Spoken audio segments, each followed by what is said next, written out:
Eh bien, bonjour à tous, content de vous retrouver pour une nouvelle vidéo donc sur les rois de la motoculture. Ça fait longtemps que je vous ai pas proposé de vidéo, euh, dû à un manque de temps, puis je voulais me concentrer aussi un peu sur ma chaîne perso, sur tout ce qui est entretien de jardin, mécanique espace vert, enfin tout ça. Je voulais me concentrer un peu sur ma chaîne personnelle, mais je me suis dit, avec la belle saison qui revient, là on est au mois de février, là on est fin février. Quand je tourne la vidéo là, euh, je sais pas quand elle apparaîtra sur YouTube après, mais c'est pendant les vacances, la période scolaire, il fait très beau, enfin, on a de belles journées, on peut bricoler, on peut jardiner tranquillement. Et je voulais faire une petite vidéo actu sur déjà pas mal de changements au niveau de mes machines. Pour ceux qui me suivent sur ma chaîne perso, vous le savez, du moins pour les machines style, mes nouveautés, ce que j'ai acheté, tout ça depuis 2019, 2000, on va dire 2020, parce que 2019, j'avais présenté, enfin je vous avais dit que j'avais une MS 170, tout ça. Il me semble que je l'avais précisé sur la chaîne aussi. Je suis pas sûr. Je suis pas sûr. Enfin bon, vous allez voir un peu les machines que j'ai là, enfin sous la main là, en tout cas chez moi. Parce que bon, pour ceux qui suivent, savent que j'ai des machines chez mes grands-parents du côté de mon papa, ou alors même du côté de ma maman, j'ai une tondeuse qui est là-bas. Je vais faire un peu le tour, même s'il y a certaines machines qui sont pas là. De toute façon, les machines qui sont pas là sont pas dans mes nouveautés. Donc, là, hormis mon souffleur, de toute façon, ça doit pas paraître à l'objectif. Hormis mon souffleur, mon petit BG 56 là, il y a que des nouveautés. Des machines que vous ne connaissez pas, hormis si vous me suivez sur ma chaîne personnelle. Donc, je vais vous montrer un peu tout ça. Donc, on va commencer déjà par les machines qui sont pas là, avant de, d'entamer les présentations de mes diverses nouvelles machines. Donc, on va commencer par mon ancien taille-E. Oui, mon ancien taille-E, mon style HS 75. Mon style HS 75, je l'ai revendu. Pourquoi je l'ai revendu? Déjà parce que Taïeué, bon, ça fait quand même. Il était là depuis que je suis tout petit, c'était le Taïeué de mon père. C'était le Taïeué de mon père. Et à force, le Taïeué, il en a mangé de la haie, il en a énormément taillé. Alors c'est une super machine, ça c'est clair, c'est que ça soit celui-là ou celui que j'avais avant, je sais pas si vous vous rappelez, je sais pas si vous l'avez vu, pour ceux qui me suivent sur ma chaîne perso, ont dû le voir, j'avais un style HS85 en simple lamier avec un déflecteur en lamier de 75, qui était une très très très bonne machine aussi. Mais lui était encore plus usé que mon HS75. Donc lui, je l'avais revendu avant justement pour acheter ma MS170 avec ma tondeuse Husqvarna Royal 53S à l'époque. Donc ça remonte à quelques années déjà. Alors au moins 2 ans sûrs, voire 3. Voire 3 ans. Donc voilà, donc le HS75 je l'ai revendu, le HS85 je l'ai revendu. Le HS85, si je dis pas de bêtises, j'ai dû le revendre 150 euros. Et puis mon HS, les deux je les ai revendus, oui, j'en ai eu pour 300 euros de bénéfice. Donc bon, c'est pas trop mal parce que bon, c'est quand même des taille qui ont pas mal servi. Toujours bien entretenu. Le HS85 c'était un taille que j'avais récupéré, que j'avais refait. J'en avais récupéré deux, j'en avais refait un avec un lamier tout neuf, mais la cylindrée commençait à en avoir un sacré coup dans la gueule. Il avait une utilité professionnelle, donc il a bien servi déjà avant que moi je le récupère. Ce qui fait qu'il y avait un problème aussi au niveau de la cloche d'embrayage, on l'entendait, elle faisait du bruit. Ce tailleur-là, j'ai fait bon, je vais le refaire un minimum, et puis hop, je l'ai revendu.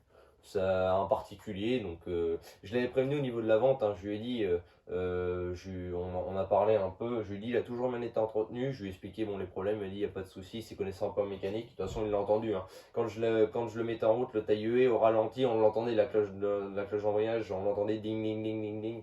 Du coup, je lui ai pas caché les futurs problèmes qu'il aurait, enfin s'il voulait complètement le remettre en état. Et le HS75, je l'ai vendu en parfait état. Mais le problème, c'est que c'est pareil, lui commençait à être usé. J'avais des petits soucis de. En réalité, je sais pas trop d'où ça venait parce que j'avais des carbus, j'avais plein de pièces pour ces tailles-là parce que c'était les deux mêmes moteurs. J'avais plein de carburateurs, j'en avais au moins deux ou trois, dont des neufs que j'ai fendu avec le taille. J'avais changé le pot d'échappement de ce taille là parce que le pot d'échappement était mort. était mort de chez mort. J'ai changé le pot d'échappement. Enfin, j'avais plein de pièces, j'avais des lanceurs tout faits, tout neufs, des caches-filtres à air, euh, enfin bref. J'avais des poires d'amorçage aussi qui allaient dessus, enfin j'avais vraiment pas mal de pièces. Et donc j'ai décidé de leur vendre. Puis sinon, au niveau des machines vendues, bah, je crois qu'on a fait le tour. Si, vendu aussi ma débroussailleuse case et ma vieille élagueuse 020 V Super. Alors elle, je l'ai vendue pour pièce parce que j'avais trop de frais à refaire dessus. Fallait que je fasse les roulements de Villebrequin. Euh, j'avais ça à faire. Enfin, j'avais trop pour une vieille élagueuse qui date d'avant les années 2000, bien avant, même si c'est une élagueuse qui est sortie dans les années 80. Une très bonne machine, hein, mais bon, elle est restée trop longtemps sans tourner, ce qui fait que j'ai dû changer le joint de réservoir, les membranes carburateur, même avec les membranes carbu, j'arrivais pas à régler le carburateur. Et mon roulement de Villebrequin était mort. Enfin bref, j'avais trop de frais à refaire dessus. J'ai fait bon, allez, s'il y a quelqu'un qui est intéressé pour pièces, hop, je l'ai mis sur le bon coin avec la débroussailleuse. Et bah, tout est parti. C'est la même personne qui m'a pris les deux machines. Puis du coup, bah voilà, et puis bah derrière, moi, c'est qu'une élagueuse, bah, j'en ai besoin. Donc après, bon, vous verrez par la suite, hein, bon, je pense que vous l'aurez compris. J'ai acheté une élagueuse, vous allez voir par la suite ce que j'ai acheté. Sinon, au niveau de mes autres machines, alors il m'est arrivé pas mal de soucis, notamment avec la Staub. Bon, rien de grave, la machine, le moteur tourne très bien. Le problème, c'est que pendant le premier confinement, je suis allé tondre chez ma grand-mère. Je suis allé tondre, oui, bon, pendant le premier confinement. La première fois, je tombe, tout se passe impeccable. Je sentais que ça sentait un peu le chaud. Ça sentait comme une odeur de pâte cramée, mais ça sentait vraiment le chaud. J'ai regardé, je voyais pas de souci apparent. Donc à la fin de la tonte. Et j'y suis retourné peut-être 3 semaines plus tard. Ouais, c'était pendant le mois de mai, de toute façon, mais enfin avril-mai. J'y suis retourné 3 semaines plus tard. Donc bah, j'y retourne pour ton, donc je fais mes bordures, tout ça, je tombe. Pendant une bonne. Je tombe le derrière du jardin, vous avez déjà vu des vidéos là-bas d'ailleurs. Je tombe derrière du jardin, impeccable, tout se passe bien. Et je vais pour faire l'avant. Et au moment où j'embraye mes lames, je sens qu'il se passe quelque chose. Déjà, la lame, elle s'entraînait pas. Donc je sens que ça faisait un bruit, comme si elle voulait s'embrayer, mais ça s'embrayait pas. Donc du coup, j'ai arrêté. J'ai fini la tonte à la débroussailleuse. Après, ramasser au râteau à gazon, faire une tonte propre à niveau avec la débroussailleuse. Et donc plus tard, je suis revenu avec mon père. On démonte, on démonte. Et puis en sortant l'embrayage, j'ai vu, je fais bon, bah d'accord, je sais ce qui m'attend. L'embrayage de lame de ma stop qui est mort. Je suis allé regarder un peu les embrayages qui sur les sites de motoculture, pour pièces, en neuf. J'ai regardé le prix que ça coûtait, 400 euros la pièce. Juste l'embrayage de lame, 400 euros. J'ai regardé, j'ai fait. Et puis on n'en trouve pas, j'en trouve pas. Donc il faudrait que j'aille dans les magasins de motoculture parce que acheter un embrayage de lame 400 euros, il faudra être un pigeon pour acheter ça. Mais ça coûte vraiment cher, j'ai regardé. Même chez Honda, les pièces sont moins chères. Et Honda, des vraies pièces Honda, pas de l'adaptable. J'ai fait, il y a peut-être un problème quelque part. Et au début, j'ai regardé, c'est pas un site de vente aux enchères, c'est pas. Du coup, ça m'a paru bizarre, c'est de la pièce neuve sur un site de motoculture. Quand j'ai vu 400 euros, je fais, ouais. En plus, il y avait des frais de port. J'ai fait, ouais. Allez hop. Je préfère encore faire tourner ma lame en direct dès qu'on tire sur le lanceur que d'acheter un embrayage de lame 400 euros. Parce que sinon le moteur pète la forme. J'ai retendu le câble de traction, elle tracte même un peu trop fort. Il faudrait que je détende un peu parce qu'elle traque vraiment, vraiment beaucoup. C'est pour vous dire, quand on appuie d'un coup sur la poignée, les roues avant elles se lèvent, tellement elle est propulsée. Donc il faudra peut-être que je le détende un peu. Mais je vais essayer de me renseigner. Je pense que je vais trouver un embrayage de lame dessus parce que c'est une machine professionnelle hein, avec les roues en aluminium, le carter de 53 cm. Enfin, c'est une grosse machine. Et quand je l'ai récupéré cette machine-là, je l'ai récupérée. L'embrayage marchait nickel, elle tractait. Juste, vu que ça faisait au moins 3 4 ans qu'elle n'avait pas tourné, j'ai dû changer les durites de réservoir et le carburateur. Parce que l'ancien carbu devait être mort. Mais juste que je l'avais nettoyé, j'avais soufflé et je l'ai vu dans l'état où il était. J'ai préféré le changer. J'ai changé le carburateur, j'avais mis une lame neuve dessus. et le filtre à air aussi. J'avais mis un filtre à air neuf et une bougie neuve. Ce que j'avais fait. Et j'ai tiré sur le lanceur et elle avait démarré. C'est un gros moteur Kawa, là, les mêmes qu'il y a sur les Kubota, les Izeki, tout ça, c'est des super bons moteurs. Des moteurs qui sont très costauds. Et du coup, là, je suis emmerdé avec l'embrayage de lame. Bon, après, ça va se régler. De toute façon, c'est pas grave. Des tondeuses, j'en ai. Là, pour aller tondre, je prends la Kubota de mon père pour y aller. Et puis, j'ai mon petit tracteur là-bas. Alors, justement, pour parler du petit tracteur, il va y avoir deux trois choses de faites dessus, parce qu'avec mon père on a acheté un lève tracteur pour le nettoyer, donc je vais certainement sortir le plateau de coupe, mon petit tracteur rouge là, je vais monter le robinet d'essence. J'ai acheté un robinet d'essence pour aller dessus, on va monter le robinet d'essence, on va nettoyer le plateau de coupe, passer du Rustol sous le plateau histoire qu'il rouille pas, et, euh, et puis voilà quoi, après il va repartir impeccable pour la saison de tonte qui arrive. Puis la staupe, je vais la réparer aussi en aparté pour avoir ma staupe de réparer, quoi, avoir une tondeuse là-bas et puis une tondeuse quand je vais sur mes chantiers, quoi. Une tondeuse qui tient la route. Sinon, sinon, le reste des machines, là je les ai pas là, la MS 360, la FS 560 et le HL 100 sont avec la Staub et chez ma grand-mère, là où il y a la Staub et le petit tracteur. Du coup, je les ai pas là parce que bon, chez moi, la cabane, l'abri de jardin, il est bien pris. Dans le garage, là où je suis, l'atelier, c'est bien pris aussi, parce qu'on rentre une voiture dans l'atelier, donc c'est assez compliqué de s'organiser. Du coup, là, j'ai une bonne partie de mon matériel ici, mais, euh, mais du coup, j'en laisse un peu aussi chez ma grand-mère, et quand j'en ai besoin, je vais le chercher. Donc, sinon, oui, donc il y a un projet donc, qui arrivera sur ma chaîne, sur une machine que vous avez jamais vue. Une machine qui est chez ma grand-mère, là où il y a le Kubota, la Toro, tout ça, là où j'ai fait des vidéos sur ma chaîne personnelle. Où j'avais fait des vidéos et sur ma chaîne personnelle. J'ai une machine là-bas que mon grand-père m'avait donnée. C'est une Honda HR21. Alors la Honda, donc son moteur d'origine, donc je suis en train de le refaire là. Je le refais, je le nettoie nickel. Il marche très bien, hein. Il marche très bien. Mais j'ai récupéré un moteur Honda. Enfin, mon père a récupéré un moteur Honda et je compte le mettre dessus. Normalement, il devrait aller, je sais plus quel modèle c'est exactement, mais c'est moteur Honda assez récents là, qui, qui sont montés, enfin pas les derniers, hein, pas les moteurs Honda 2020, mais qui sont pas vieux. Puis le moteur a pas mal vieilli, il faut juste faire un nettoyage complet du moteur, nettoyage carburateur, mais il démarre. Mon père m'a dit qu'il démarrait, donc pourquoi pas le mettre dessus. Et puis l'autre, je garderai en deux côtés, l'autre moteur, le moteur d'origine de la Honda. Mais du coup, ça me fait un sacré chantier parce que j'ai ça à faire dessus. Donc, faut que je remette une lame neuve. Donc, le moteur à réviser, le nouveau moteur que je vais mettre dessus. Mettre une lame neuve. Vérifier traction, graisser un peu tout le système de traction des roues, tout ça. Je vais avoir pas mal de choses à faire. Tout ça, ça sera susceptible d'être une bonne vidéo. Sur la stop, je compte faire pareil. Graisser au niveau. Parce que j'ai des graisseurs au niveau des points de traction. Je vais faire une bonne vidéo révision sur mes tondeuses de toute façon. La Kubota, tout est fait dessus. La tondeuse de mon père a tout fait dessus. Du coup, j'ai pas besoin. Mais sur ma Staub et ma Honda, la Honda, quand elle marchera très bien, je ferai une révision complète au niveau traction, au niveau tout ça. Et puis après, je vous la présenterai. Je ferai une vidéo présentation complète avec une vidéo tonde pour vous montrer l'évolution entre la mécanique que j'ai faite dessus et puis la machine complètement révisée. Donc on va passer, je vais vous montrer un peu ce que j'ai acquis après cette longue discussion. Voilà, maintenant j'ai tout ça comme matos en plus de ce que j'avais déjà. Donc on va commencer peut-être par la débroussailleuse. Donc c'est une Stihl, hein. Une Stihl FS100 en moteur 4 mix. Je l'ai eu avec ce harnais.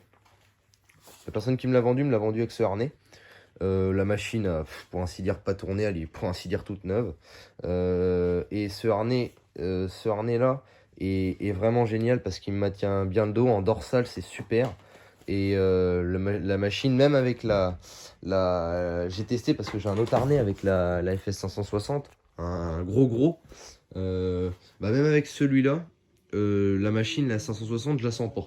Enfin, je la sens pas. Si, je la sens parce qu'elle est vachement lourde, mais le poids avec. En fait, ce harnais, il répartit vachement bien le poids. Parce qu'avec la mousse qu'on a, alors, il est pas aussi bien que l'autre. Hein. Il est pas aussi bien que l'autre. Mais l'autre me tient vachement chaud. Et quand je prends un 560, en général, je prends l'autre. Mais je voulais tester avec celui-là. Et celui-là, il est parfait pour la petite FS100 que j'ai là. Elle est vachement bien. Alors, à l'avenir, là, ça sera une tête autocut. Hein. Cette tête-là est bien. Et on n'en chie pas pour sortir le film. Une tête autocut, c'est vraiment mieux. Si je peux vous donner juste un conseil sur les têtes autocut, c'est normalement on accélère, on tape, le fil sort. Moi je fais pas ça. J'arrête ma machine, j'appuie sur le fil parce que à force ça finit par merder les systèmes de pousser et accélérer et taper sur le sol, ça finit par baiser le système de sortie de fil. Moi je sais, j'ai discuté avec plusieurs amis qui fonctionnaient comme ça. Et ils m'ont dit non, faut mieux le sortir soi-même, le fil. On perd un peu de temps sur le chantier, mais au moins on ruine pas les têtes. J'ai fait, sur ce point-là, j'ai fait d'accord. Donc style, donc FS100. Donc c'est exactement le même moteur que la perche que j'ai, hein, le HL100, là, c'est exactement le même moteur en 4 mix. En 4 mix, c'est exactement les mêmes. Alors, le 4 mix, c'est ce que je disais quand je l'ai présenté sur ma chaîne. Alors, c'est des bons moteurs, hein, c'est des très bons moteurs même. Par contre, faut bien les entretenir. C'est-à-dire que c'est du 2 temps à soupape, hein. Ça marche comme un 4 temps, sauf que c'est des moteurs qui marchent au mélange. Donc, ce sont des très bons moteurs. Mais faut bien les entretenir, il faut respecter le dosage, il faudrait limite les faire tourner au Motomix. Mais moi je préfère utiliser mon mélange quand c'est la belle saison et foutre du Motomix l'hiver pour hiverner les machines. Une fois que je vide le mélange et je mets du Motomix, je trouve ça mieux. Et pour l'hivernage de mes machines. Mais en réalité c'est... Putain, je sais plus ce que je voulais dire. Faut respecter surtout oui, les dosages de mélange quand vous faites votre mélange vous-même sur ces machines-là. Parce que vu que c'est des 2 temps à soupape, la calamine s'infiltre dans les soupapes. Et faut les décalaminer au bout d'un certain nombre d'heures et faire un réglage soupape derrière. Alors quand c'est bien entretenu, au moins quand vous en avez une utilité professionnelle. Ça après faut compter vos heures avec maintenant le smart connector de chez Steel, hein, on peut savoir en posant le smart connector sur les machines le nombre d'heures qu'elle a, tout ça. Mais sinon moi j'ai rien à lui reprocher, ma perche c'est pareil, le HL100, j'ai rien à lui reprocher, mais je sais que par des professionnels que ça, pour eux ça vaut pas du vrai 2 temps. Alors c'est fortement probable, mais pour l'instant moi j'ai pas à m'en plaindre. J'en suis très content. Ma perche, pareil. Après, c'est sûr, ça n'a rien à voir avec la FS560. Hein. Déjà, c'est pas fait pour faire les mêmes travaux. Hein. Moi, je m'en sers pour faire du fauchage. Quand je fais l'étang chez mon oncle, le talus chez ma grand-mère, toutes les bordures, je les fais avec ça quand je vais sur des chantiers. Mais c'est une très bonne machine. Enfin, moi, je sais qu'il y a des marocards. Enfin, de toute façon, vous aurez des vidéos, hein, je vais vous refaire des vidéos où je suis dans le jardin et où je fais des travaux de tonte, fauchage, élagage, taille. Enfin, vous allez avoir un peu de tout, de toute façon. Et de la mécanique. Donc, pour ce qui est de la FS100, donc voilà, donc après, hein, je vous apprends rien, vous savez comment c'est fait un moteur. On a une porte d'amorçage ici, carbu qui se situe juste en dessous. Le starter là en position on, hop. Enfin, en position ouvert, fermé. Et ensuite, donc là, la gâchette d'accélérateur avec encore les anciens boutons comme sur mon HS85 à l'ancienne. Donc là, on est sur on. Là, en démarrage accéléré, une impulsion vers l'avant, ça revient. Et là, on arrête la machine. Voilà. Donc, pour ce qui est de la FS100, alors je vous montrerai après, j'ai des pièces avec dans la boîte de la MS170. J'ai des pièces, j'ai mes disques, le couteau taillis et puis un disque. Je vais vous montrer tout ça. Il y a son carnet d'entretien, il y a tout. Non, le carnet d'entretien, je l'ai mis dans mes papiers de motoculture. Donc, on va passer sur la MS170. La première tronçonneuse là que j'ai acheté récemment, avant les lagueuses. Donc je l'ai acheté neuve. Je l'ai acheté chez Leroy Merlin pour 179 €, donc avec un guide de 35 en petites gouges là, c'est pas les gouges carrées, je sais plus quel nom ça porte, les petites gouges. Enfin bref, je l'ai acheté comme ça. Alors, en guide de 35, je l'ai pris en guide de 35 en mini, donc en arrondi légèrement rabaissé sur la partie, l'extrémité du guide. Donc elle a quand même déjà pas mal servi, hein, donc elle est propre, hein, parce que moi j'ai pour habitude de toujours nettoyer mon matériel une fois que je m'en suis servi, hein, vous pouvez voir. Parce que déjà, le problème c'est quand vous les nettoyez pas, les carters de guide là, bah, la sueur s'accumule, elle colmate et après ça bouche les canaux d'éjection d'huile de chêne. Et après la chaîne elle est plus graissée, donc je préfère passer du temps à nettoyer mes machines, qu'elles soient nickel, que de devoir acheter un guide d'une chaîne parce que tout l'entraînement de la chaîne est mort. Parce que là, il y a un petit pignon là-dedans qui se prend dans la chaîne. Si c'est pas graissé, ça merde. C'est des pièces d'usure, hein. C'est deux corps métalliques qui se frottent ensemble. Si c'est pas graissé autour, ça fait ça fait des étincelles. Et puis en plus, ça finit par péter en fait. Et du coup, déjà, de toute façon, quand c'est mal graissé, vous le voyez, votre guide, il devient bleu. Avec la chaleur, il devient bleu. Et là, vous pouvez remarquer que mon guide, moi, est nickel. Il est nickel. Donc voilà, donc pareil, hein, un lanceur, c'est une tronçonneuse. Après, hein, je vous apprends rien. Pour ceux qui regarderont la vidéo, je pense que vous connaissez. On a un starter à 2 positions, démarrage à froid. On remonte, on est sur le démarrage accéléré. On appuie, ça remonte sur la position on, off. Voilà, donc là-dedans, on a filtre à air, carburateur, bougie. C'est une machine qui tourne quand même à 113 décibels. Protection auditive, c'est quand même important. De toute façon, puis le matériel anti-coupure, hein, tout ce qui est pantalon, tout ça, c'est important parce que ça, c'est des machines en général, quand on a des accidents avec, ça pardonne pas.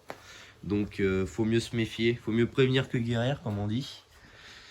Mais ce sont des très bonnes machines. Pour vous dire, là, les deux tronçonneuses m'ont servi hier. J'étais chez mon oncle, j'ai abattu. Enfin, si, oui, si, j'ai abattu, mais c'était pas des arbres de gros diamètre. C'était des petits acacias. Parce que bon, les acacias, c'est une merde. Ça a des épines partout. Après, ça graine dans la pelouse et ça crève les pneus du tracteur. Donc on a préféré les abattre, donc mon oncle les avait élagués, lui avec son élagueuse sur perche, et puis moi je continuais l'élaguer avec ma petite élagueuse, et puis j'abattais avec celle-là. Puis j'ai tout débité en 1 mètre, et puis j'ai rangé le bois après, et puis on a mis le petit branchage sur un tas, enfin un tas de petits branchages. Mais franchement, j'en suis vraiment très content. Franchement, ça, niveau rapport qualité-prix, je pense que c'est le meilleur produit de chez Stihl. Parce que quand on compare, si on peut comparer cette tronçonneuse avec les rapports qualité-prix, par exemple des débroussailleuses, je prends le style FS55 là, la débroussailleuse là, la style FS55, c'est une vraie merde. Enfin moi, c'est à ce qu'on m'a dit, les gens qui l'ont acheté, qui ont tapé un peu dans la butte avec, ça tient pas dans le temps. Le style HS45 apparemment, c'est pas un super taille-huée non plus. Donc c'est le taille-huée, l'entrée de gamme Stihl qu'on a pour 300 euros. Moi je sais que pour ce que j'ai à faire, je le ruine le Stihl HS45. Si j'ai pas un machin avec une qualité professionnelle, je sais que je le ruine. Donc voilà, après peut-être que si on garde à une utilité qui est partie pour particulier, donc une taille, si on s'en sert une fois tous les ans, ça sert à rien d'investir dans des machines qui coûtent 500-600 euros, ça je suis bien d'accord avec vous. Mais moi j'ai toujours préféré investir dans une machine qui me coûte plus cher et à la fin qui me donne dans le temps. Donc c'est pour ça que j'ai préféré. Donc c'est ça, franchement je suis vraiment content. Pour le prix, 180 euros, enfin 179,99 exactement, et j'en suis vraiment content. Parce que elle démarre au quart de tour. Enfin moi c'est ce que j'apprécie quand je suis sur les chantiers, c'est quand ça démarre bien et que je suis pas obligé de faire de la mécanique sur le chantier. Ça c'est après. Du coup voilà, donc j'en suis vraiment content. Vous pouvez voir, hein, elle n'est pas ruinée du tout. Je m'en suis quand même pas mal servi déjà, hein. J'ai fait du bois pour moi, j'ai fait du bois chez des amis, j'ai fait du bois. Enfin, je m'en suis vraiment pas mal servi. Elle m'a servi pour abattre des arbustes avant que j'ai cette élagueuse là, vu que j'en avais plus, pour faire du rabattage d'arbustes. Enfin, elle m'a servi pour plein de choses déjà, pour plein de chantiers différents. Et ce que j'adore, c'est que ces deux machines là, se complète bien parce que j'ai ma petite élagueuse pour faire vraiment toute ma taille, ou quand j'enlève des haies, tout ça, je rentre dedans, après j'enlève les troncs avec celle-ci, et puis voilà quoi. Du coup, mes deux machines, je les utilise comme ça. Et franchement, J'en suis vraiment content. Si je peux vous conseiller une tronçonneuse pour d'utilité parc et jardin, pour de l'ébranchage, tout ça, franchement, cette machine-là, eh ben, est super bien. Elle est pas lourde, elle est vraiment très légère, hein. Je peux vous dire que... vous dire le poids exact, je sais plus si c'est marqué. De toute façon, vous pouvez voir, elle date de 2018, hein, et je l'ai acheté en 2018, cette machine-là. Mais... non, 2019 je l'ai acheté. Je dis de la merde, c'est en 2019 que je l'ai acheté. Mais le poids exact, il me semblait que c'était indiqué sur la machine quelque part. Alors sur le carnet d'entretien, c'est sûr que c'est indiqué. Mais sur la machine, je sais plus. Ça a pas l'air, ou alors je suis totalement bigleux. Enfin, si quelqu'un connaît exactement le poids exact, de toute façon, si je veux vraiment savoir, j'ai juste à ouvrir ma pochette où il y a tous mes carnets d'entretien de mes machines. Parce que je les ai tous, hein. Sur toutes mes machines, j'ai leur carnet d'entretien. Que ce soit mes machines style ou mes tondeuses et tout ça. Mais si quelqu'un connaît le poids exact, n'hésitez pas à le mettre dans les commentaires. Parce que vraiment, c'est une machine qui est vraiment super légère. Donc, on va passer à ma petite élagueuse. Donc, la dernière qui est sortie chez Steel, là, dans la gamme des 192-193, c'est la 194. Hein. Elle est sortie 2020, si je dis pas de bêtises. En 2020. Et... non, en 2019. En 2019. Et moi, je l'ai acheté en 2020. De toute façon, elle est de décembre 2019 et je l'ai acheté en mars ou avril 2020. Pendant le confinement, je l'ai acheté. Donc elle tourne à 114 décibels et je peux vous dire qu'elle, par contre, elle fait vraiment, vraiment beaucoup de bruit. On l'entend, hein. On sait quand je travaille avec. Donc avec les nouveaux bouchons à quart de tour, bouchon d'huile de chêne, bouchon pour le mélange, une porte d'amorçage, deux starters, donc un starter de mise en route à froid, starter qu'on a sur les carburateurs normaux. C'est pas M-Tronic, hein, sur celle-là, c'est pas la 200 TCM. Donc avec un deuxième starter en démarrage accéléré, une impulsion, ça revient sur le bouton on, et une impulsion vers l'avant, et c'est un bouton stop à retour automatique pour arrêter la machine. Donc frein de chaîne, point frein de chaîne, voilà, lanceur. C'est vraiment une super machine aussi. Et le guide, je l'ai pris en guide de 30, gauche carré, pour faire ma taille tranquillement. Mes petits, des fois j'ai du rabattage d'arbustes à faire sur des chantiers. Et ben en guide de 30 comme ça, très légère, très maniable. Franchement, c'est vraiment une super machine. On peut la mettre sur tous les angles. Pour faire mes petites tailles d'arbres, quand j'enlève des haies de tuyas, des trucs comme ça, que j'ébranche tout sur le tronc avant d'abattre le tronc de chaque haie de tuya, et ben ça c'est génial parce que j'en chie pas, je peux me tourner avec la machine et puis je peux travailler à une main surtout. Donc, mais surtout ça c'est pareil parce que ça on se méfie pas assez, mais avec les élagueuses faut vraiment faire gaffe parce qu'on a tendance à croire que vu que c'est plus petit, c'est plus maniable, c'est moins dangereux. Et ben non, les accidents justement ça arrive plus souvent avec ce type de machine que des grosses tronçonneuses d'abattage pour faire du billonnage, etc. Parce qu'on y fait moins gaffe. Donc vraiment gants, manchettes anti-coupure, pantalons anti-coupure, faut vraiment s'équiper.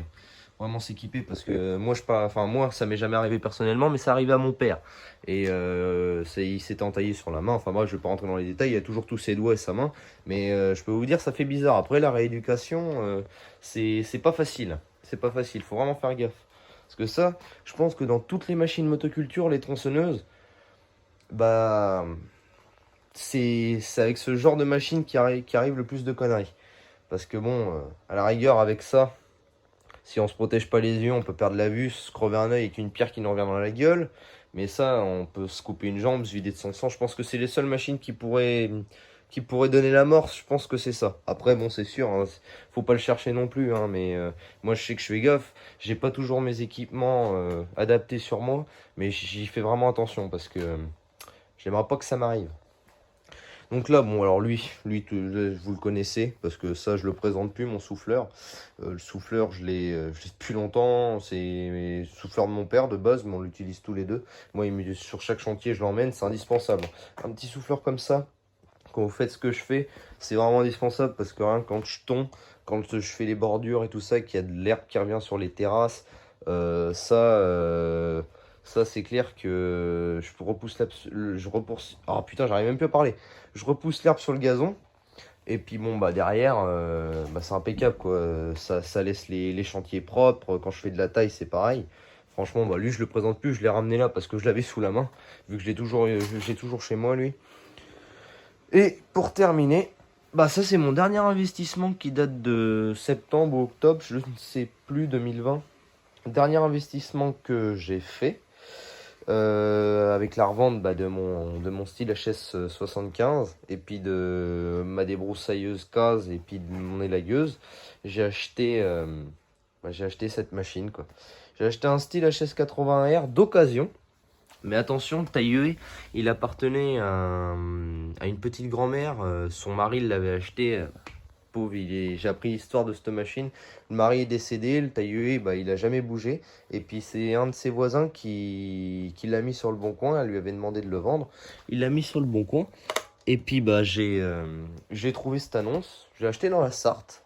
Il vient de la Sarthe, ce petit tailleur style. Et franchement, alors là, je vais vous faire un peu le retour après sur toutes mes machines. J'ai fait quelques tailles avec, notamment mes tuyas. La vidéo est sortie. J'ai fait les tuyas de mon oncle aussi avec. Mon oncle s'en est servi. Il me l'a dit. Il me l'a dit d'ailleurs. Il m'a dit c'est une super machine. Ouais. Franchement, j'ai rien à redire dessus. Je l'ai en lamier de 60 par contre. Le lamier est nickel. Il est pas rongé du tout. Alors je vais juste acheter une petite butée de lame ici. Pour éviter qu'ils se prennent des coups dans les murs. Parce que quand je taille le long des clôtures et tout ça, j'y fais quand même assez gaffe, mais on sait jamais. J'ai pas envie de niquer tout ce qui est biellette, pignon et tout ça. Du coup, je vais acheter une petite butée de lame, c'est pas le prix que ça coûte. Hein. Même en style, hein. De toute façon, les butées de lame style, pour 6 euros, je peux en avoir une. Mais bon, voilà, donc après ces moteurs, c'est de très très bons moteurs. Avant de l'acheter, j'avais testé parce que j'avais plus mon chaise 75 déjà. Puis j'avais des affaires chez ma grand-mère là où il y a la Staub. Et mon père, il m'a gentiment prêté de son travail un HS 87 T, si je dis pas de bêtises. C'était pas un R, c'était un T, un HS 87 T. Et donc c'est le même que ça, mais en simple lamier avec un déflecteur. Et puis c'est exactement le même moteur. Et c'est des super bons moteurs. Alors maintenant, c'est plus 80, c'est 82R. Et la seule différence, c'est les mêmes moteurs, c'est le même système. C'est juste le protège lamier là qu'il y a là-dessus. Cette pièce-là, elle est orange. C'est la seule différence qu'il y a. Et après, ils le font en 60 et en 75. Moi, l'occasion que j'avais était en 60. Mais à l'avenir, je pourrais mettre un lamier de 75. Le jour où je changerai le lamier, d'ailleurs, c'est peut-être ce que je ferai. Mais en tout cas, c'est vraiment une super bonne machine. Avec starter ici. Ah, j'ai pas filmé. Hop. Starter ici, ma poire d'amorçage qui est là, bouton on, off. Voilà, poignée, gâchette d'accélérateur. Et ce que j'adore, j'ai voulu ce modèle là. Parce que moi je voulais pas un simple lamier, je voulais un double lame. Mais avec la poignée inclinable comme ça. Et puis un lamier de 60 ou de 75. Et après je les prends en 60, j'ai trouvé en 60. Mais franchement c'est une super bonne machine. Pour ça vraiment j'en suis vraiment content. C'est agréable de tailler. Bon, il est un peu lourd hein, quand même, mais bon, le poids est bien réparti, ce qui lui donne quand même une assez bonne maniabilité. Là, c'est le démarrage accéléré. Il lui donne une assez bonne maniabilité. Du coup, avec le tailleur sur perche HL100, ça se combine très bien. De toute façon, il y a une vidéo sur ma chaîne si vous voulez la voir sur Passion Paysage Mécanique, ma chaîne personnelle. J'ai fait une vidéo où je taille mes tuyas avec ma perche et puis ce petit tailleur. Excusez-moi. Voilà. Donc c'est vraiment une super machine. J'ai fait quelques tailles avec. J'en suis vraiment content. Si vous voulez avoir des retours, j'ai que des retours positifs. Alors à l'heure actuelle, si vous comptez investir dans du neuf, si vous avez 500-600 euros à mettre, je vous conseille de prendre le HS82R. Parce que bon, le 81, ils le font plus maintenant. C'est 82, mais c'est exactement le même. Comme je vous ai dit, c'est juste la pièce que j'ai là sur le lamier, elle est orange. C'est tout. C'est la seule chose qui change. Sinon, c'est les mêmes moteurs, c'est les mêmes montages, c'est tout pareil. Avec un HS80R, avec un HS82R, je peux refaire un 81R ou l'inverse. C'est tout pareil. Sinon, au niveau de mes tronçonneuses, je vous ai dit, hein, elles ont quand même pas mal servi. Dès que j'ai un chantier de taille d'arbuste, de toute façon, j'emmène souvent celle-là. Et puis, quand j'ai des haies à enlever, des petits arbres à couper, j'emmène celle-là, les deux. Quand je veux faire du bois chez mon pote, comme chaque année, là, je poste une vidéo. D'ailleurs, c'est à cette période-là qu'on va en faire. Je vais y aller dans pas longtemps.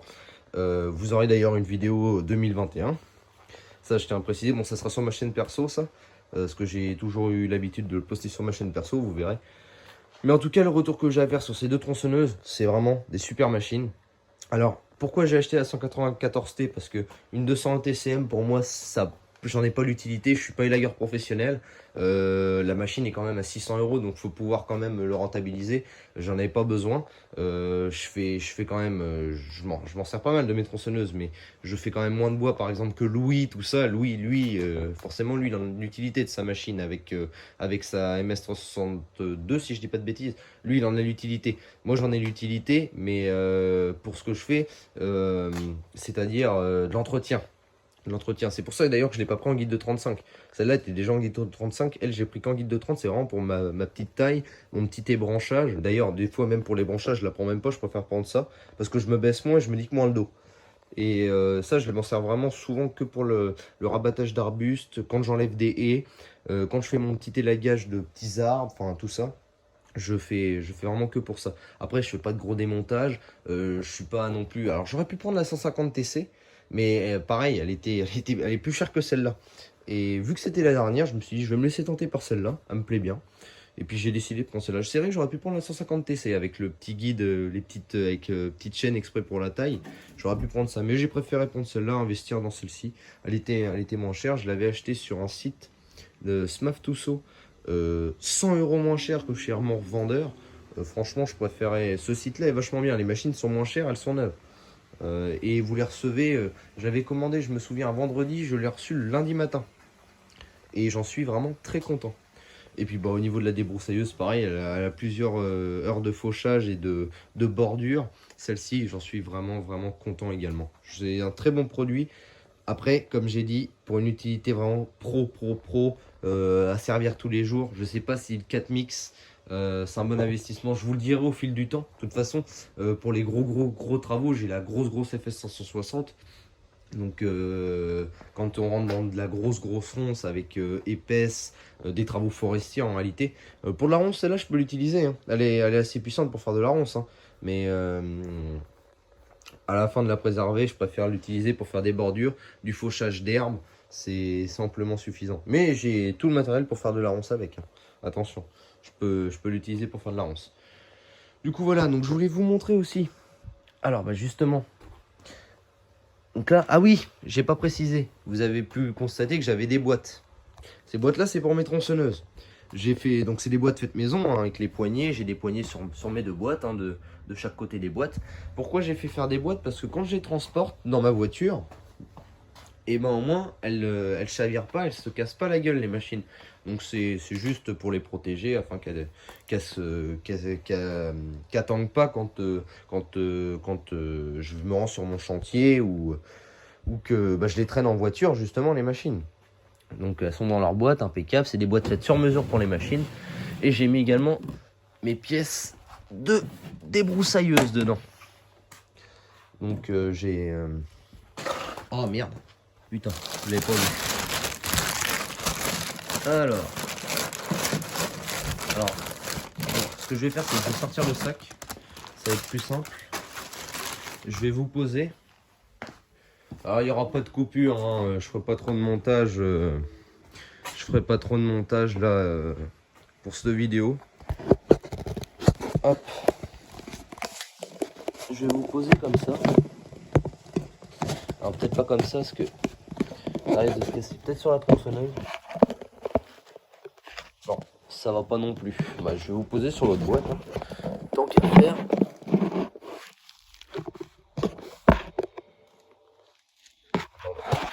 Toc.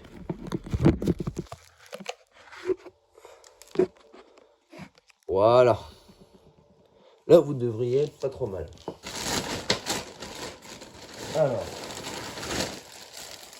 Premièrement. Donc. Je vais vérifier que ça paraît à l'objectif. Bah, premièrement, j'ai mes couteaux taillés. Donc, qui n'a pas beaucoup servi. Je m'en suis jamais servi encore du couteau taillé avec cette machine-là. Avec cette machine-là, je m'en suis pas encore servi. De celui-ci. Mais bon, il a servi un petit peu. Mais comme vous pouvez le voir, il est pas rongé, hein. Il il peut attendre encore un peu avant de se prendre en affûtage. Voilà, donc j'ai tout avec, hein, la petite cloche pour aller avec le couteau taillis qui est juste ici. Ça paraîtra l'objectif. Pour tout monter, j'ai tout, hein, tout ce qui va avec. J'ai un autre disque, alors celui-là je vais pas l'ouvrir parce que la boîte est neuve, il a jamais servi. J'ai ce disque là qui va avec, en style bien sûr. Hein. Je sais pas si on verra le logo, ouais, en style. Ce petit disque, là j'ai la boîte du couteau taillis, la clé style qui est fournie avec la débroussailleuse. Et j'ai un outil qui est vachement bien. Bon, après ça, vous pouvez prendre. Bah, j'ai le petit tournevis pour régler le ralenti, hein, qui est le style fourni. J'ai une bougie aussi, une bougie neuve avec. Et j'ai le petit outil spécial. Alors, s'il arrive à choper, ça serait bien. Cet outil-là, qui est fourni avec normalement chaque débroussailleuse style que vous achetez. Et cet outil-là, il est conçu pour démonter la tête à fil. Vous le glissez dans le trou, vous sicotez un peu la bobine de fil, enfin la tête. Et là, on peut s'apercevoir que ça bloque. C'est parce qu'en fait, c'est monté avec donc cette pièce-là. Elle est montée sur une autre pièce où il y a deux butées de chaque côté de la pièce, ce qui fait que quand vous tournez, au bout d'un moment, quand vous mettez un obstacle, finit par bloquer. On peut utiliser la pièce fournie par style ou alors un tournevis qui rentre, qui soit du diamètre du trou et puis qui rentre dedans. Ça fait aussi bien le travail. D'ailleurs, il faut vous dire, cette petite clé-là, c'est rare quand je l'ai sur moi parce que j'emmène pas toujours mes tronçonneuses sur mes chantiers. C'est souvent un tournevis que j'ai. Parce qu'un tournevis, j'en ai toujours un sur moi pour une machine, pour cette machine-là. Donc voilà. Donc bah là, je vois plus grand-chose de vous dire. J'ai fait le tour sur toutes mes machines, sur l'actualité de mes machines, comment j'ai évolué. Je vois pas ce que je pourrais rajouter de plus. Vous aurez certainement, donc comme je vous ai dit, ça apparaîtra sur ma chaîne perso, sur la chaîne Les Rois de la Motoculture, les différentes vidéos pour la restauration de ma Honda HR21, et puis l'entretien de la Staub, du petit tracteur. Si, j'ai pas oublié de parler de la petite motobineuse Kubota T150D. Bah, elle est dans l'abri de jardin avec la tondeuse de mon père, c'est pareil, hein, elle marche nickel. Peut-être une petite vidange, je la vidangerai peut-être. Sur l'occasion de faire une vidéo, peut-être une vidéo présentation, petite motobineuse, très maniable. Pas de marche arrière, mais très maniable. Et l'occasion de faire une petite vidéo dessus. Parce que je vous l'avais pas présenté, mais vous l'aviez vu quand j'ai refait mon gazon. Quand j'ai préparé la terre pour refaire mon gazon sur ma chaîne personnelle. Enfin bon, on verra ça. De toute façon, là, dans les jours qui viennent, je vous referai certainement une petite vidéo sur la Staub, tout ça. On commencera certainement à faire de la mécanique sur le petit tracteur du moins. Au moins monter le robinet d'essence, démonter le plateau de coupe, sortir le plateau de coupe, démonter les lames, les raffûter, entretenir le plateau de coupe, nettoyer nickel. Et puis après, on attaquera la Staub. Bah, de toute façon, la Staub est démontée. Hein. Tout ce qui est lame, embrayage de lame, tout ce qui est en dessous le carter est démonté. Il n'y a plus qu'à hein. soit faire un système pour le démarrage directement. La lame tourne directement dès qu'on démarre la machine. Ou alors racheter une pièce, un embrayage de lame, et puis le remonter pour que ça rembraye comme il faut, quoi. Donc de toute façon, je vous tiens au courant de tout ça. Je vous ferai une vidéo, pas actu, mais une vidéo mécanique là-bas. Et je vous tiendrai au courant de tout ça. Bon, j'espère en tout cas que cette vidéo vous aura plu. N'hésitez pas à liker hein, si ça vous a plu. Et puis vous abonner aux chaînes de Louis, de Nathan, les Rois de la Motoculture. Ma chaîne personnelle aussi, Passion Paysage Mécanique. De toute façon, toutes les chaînes seront en description. Également la chaîne de Thomas. Et puis n'hésitez pas à aller faire un tour sur les pages Facebook. Parce que si vous voulez suivre de l'actualité, c'est là qu'il y en a. Sur celle de Louis, tout ça. En tout cas, moi j'espère que cette vidéo vous aura plu. Je vous dis à plus pour de nouvelles vidéos. Salut tout le monde!